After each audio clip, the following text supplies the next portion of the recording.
தாவேக தலைவர் விஜய் பெரம்பூர்ல தான் போட்டியிடணும்னு பெரம்பூர் சட்டமன்ற தொகுதி தாவேக செயல் வீரர்கள் கூட்டத்தில் ஒரு தீர்மானம் கொண்டு வந்தாங்க. தமிழக வெற்றிக் கழக தலைவர் விஜய் சொல்லியதற்கேற்ப சென்னை பெரம்பூர் தொகுதியின் செயல் வீரர்கள் கூட்டம் இன்று வியாசர்வாடியில் நடந்தது. இந்த கூட்டத்தில் கட்சியின் பொதுச் செயலாளர் என் ஆனந்த், நிர்வாக குழு தலைமை ஒருங்கிணைப்பாளர் KA செங்கோட்டையன், JCD பிரபாகர் உட்பட பல முக்கிய நிர்வாகிகள் கலந்து கொண்டாங்க. இந்த கூட்டத்துல முக்கியமான விஷயம் என்னன்னா, கட்சியின் தேர்தல் பிரச்சார மேலாண்மை பொதுச் செயலாளர் ஆதவ் அர்ஜுனா ஒரு சிறப்பு தீர்மானம் முன்மொழிந்தார்.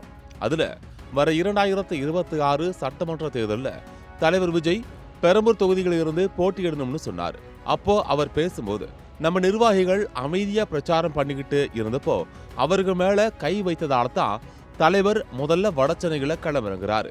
4 மாதம் கர்ப்பிணியா இருந்த நம்ம தங்கச்சி வயிற்றுல கை வைத்த அதே நேரத்திலேயே தலைவர் பெரம்பூரிலிருந்து துவங்குங்கன்னு சொன்னாரு.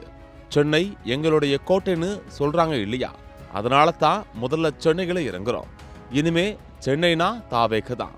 வட சென்னையில சேகர் பாபு இருந்தா இங்க அவரோட காட்ஃபாதர் VS பாபு இருக்காருன்னு பேசினாரு.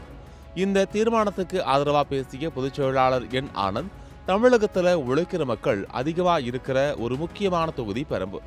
அதனால தலைவர் இங்கிருந்து போட்டியிடுறது சரியான முடிவா இருக்கும்னு சொன்னார். இதுக்கு முன்னாடி விஜய் சென்னை விருகம்பாக்கம் அல்லது திருச்சி கிழக்கு தொகுதியில போட்டியிடுவார்னு தகவல் வந்திருந்தது.